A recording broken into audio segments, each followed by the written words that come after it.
to talk about... You're speaking really slow. Oh my gosh! Did you drink beer? No. Ready? This is my wife. Gosh darn it! Come on, we gotta get this done. There's a movie I want to watch tonight. That's what you're concentrating No, on. I'm not. Yes, No. yes, you are. I know you very well. Hello. My name is Dr. Okay. Ready?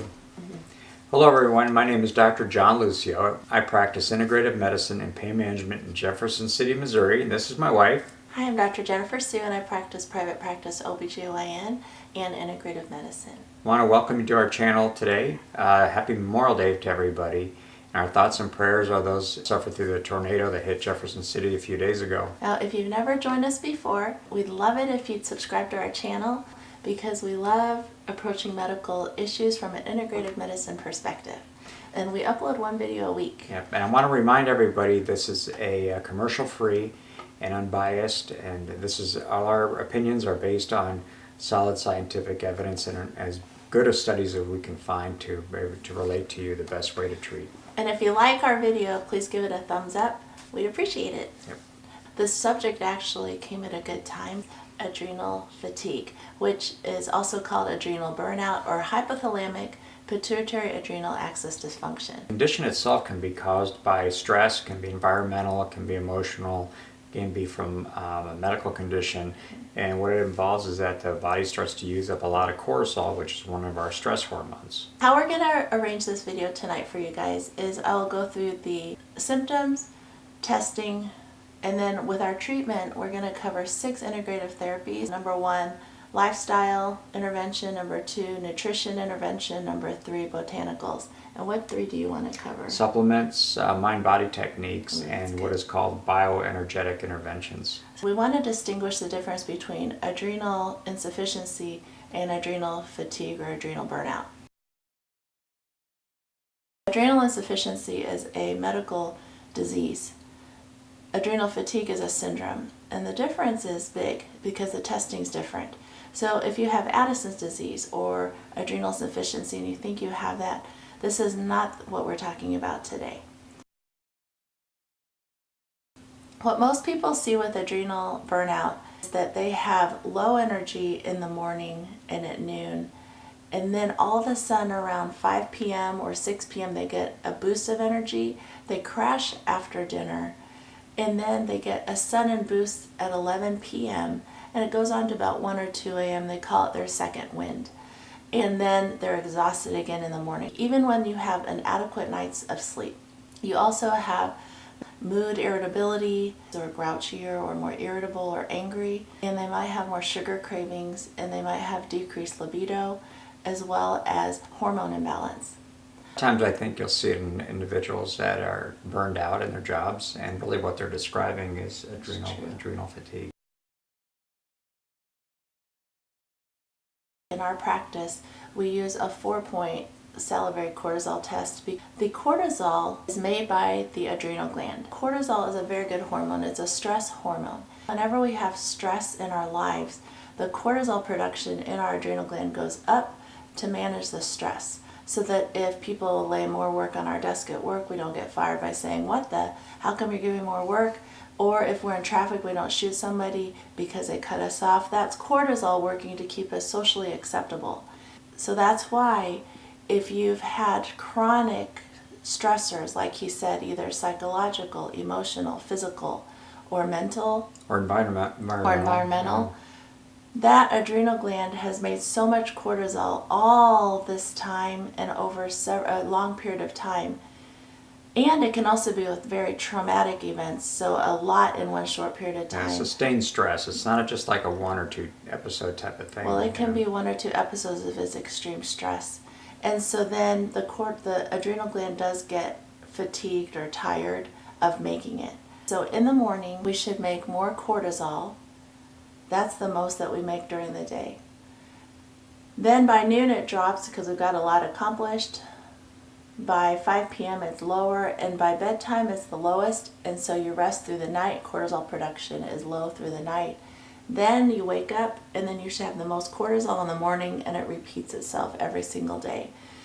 But if you've had extreme stress or long-term amounts of cortisol necessary to be made at other times of the day, you're always making cortisol and you're constantly making it. And the adrenal gland is actually very resilient. It can make cortisol for quite a long period of time. That's why people really don't notice a lot of adrenal fatigue until later, or adrenal burnout until later. So what you want to do is you measure 4 cortisol levels. We use the saliva, and so the saliva cortisol levels, morning, noon, afternoon, and night, will give you an idea if that curve is correct.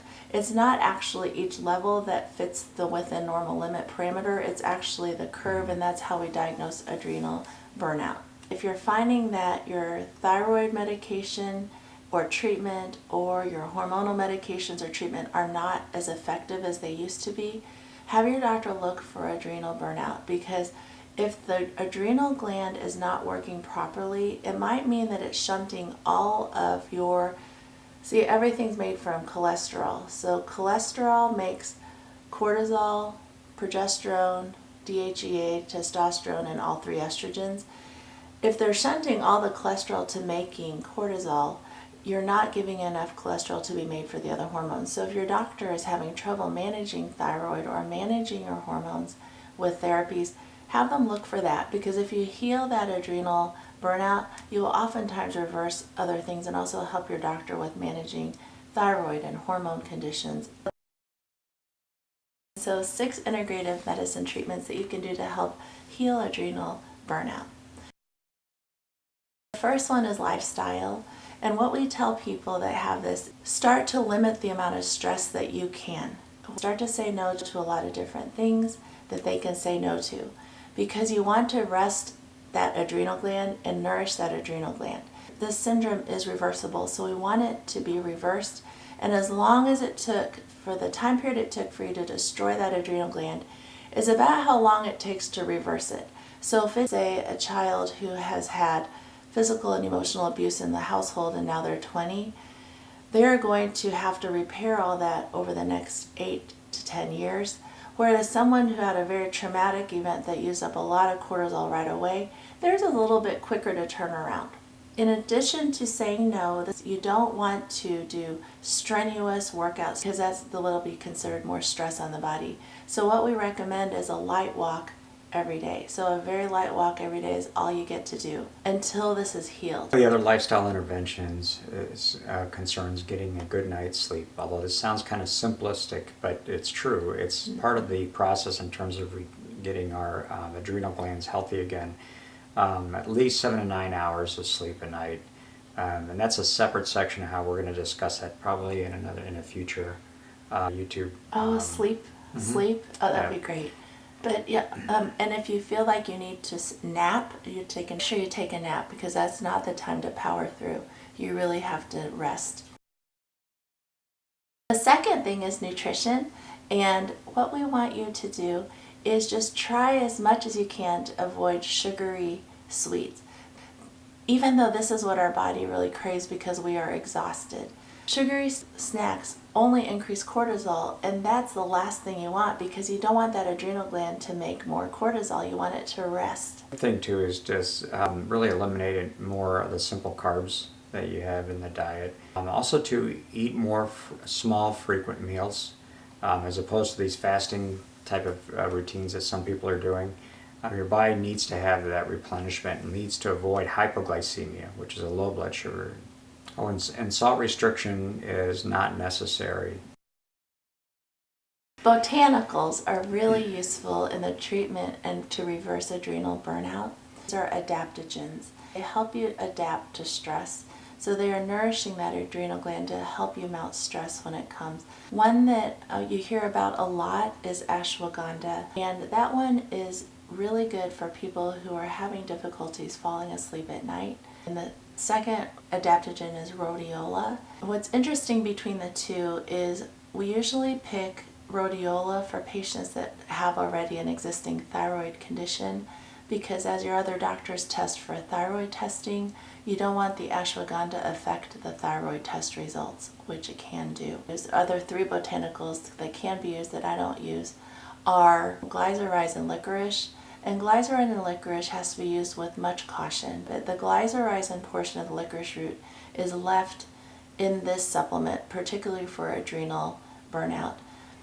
But the problem with the glycyrrhizin is it can cause an aldosterone sparing effect, which causes the high blood pressure and sodium retention. So I choose not to use this one because you have to monitor this more carefully. The other two I don't use as much is Panax ginseng and Siberian ginseng. So the Siberian ginseng actually can causing high blood pressure and increased heart rate in people that are sensitive to that.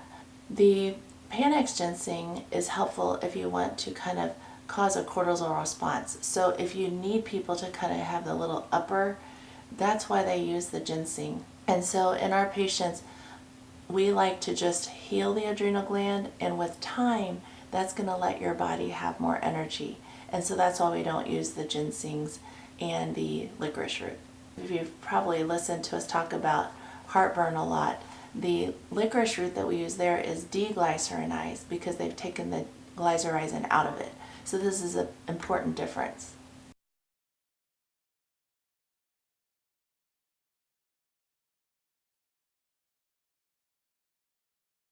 Next thing I want to talk about are supplements that are used in adrenal burnout or fatigue. Vitamin B complex. Vitamin B complex has been shown to be protective to the adrenal glands. So if someone does have that condition, it's probably not a bad idea to be started on a B complex vitamin. Second thing is vitamin C. Now vitamin C is responsible for the metabolism of dopamine and norepinephrine. These are two very important neurotransmitters in our body. And the adrenal gland is the one that actually needs the most vitamin C in our body, so it's a good idea to supplement with that. The next thing, or the next supplement that can be used is L-carnitine.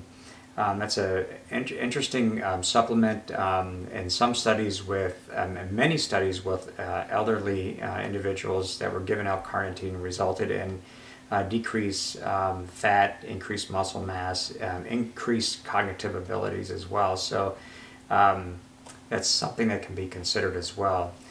The next thing is something called DHEA, and I know a lot of people have heard about this, but supplementing DHEA has not been shown to be effective in this syndrome, and the studies just don't prove it, and a lot of people are still on it. Maybe they think that's potentially helpful, but the studies really don't support it.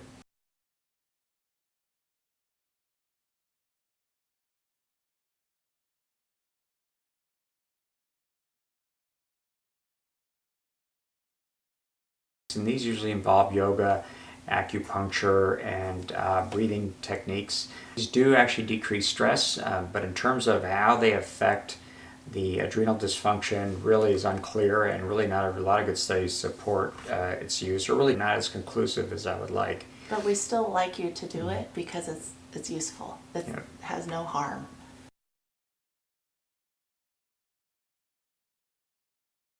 Reiki technique. It comes from Japan, and it actually involves laying on of hands on the body itself in a very specific way, and actually this changes the energy fields in the body. And one study showed that people that were receiving this type of intervention resulted in decreased salivary cortisol levels. And how it affects the overall symptoms and so on, I haven't seen any studies with that. That concludes our presentation today. Thank you so much for joining us. What's our next topic? Next week we're going to be talking about integrative medicine and its applications to cardiovascular health. That's going to be a good one. Yep. And thank you again on this Memorial Day for all the veterans, both men and women, who have died serving our country and keeping us safe. We have a very great country of the United States of America. Good night, everybody.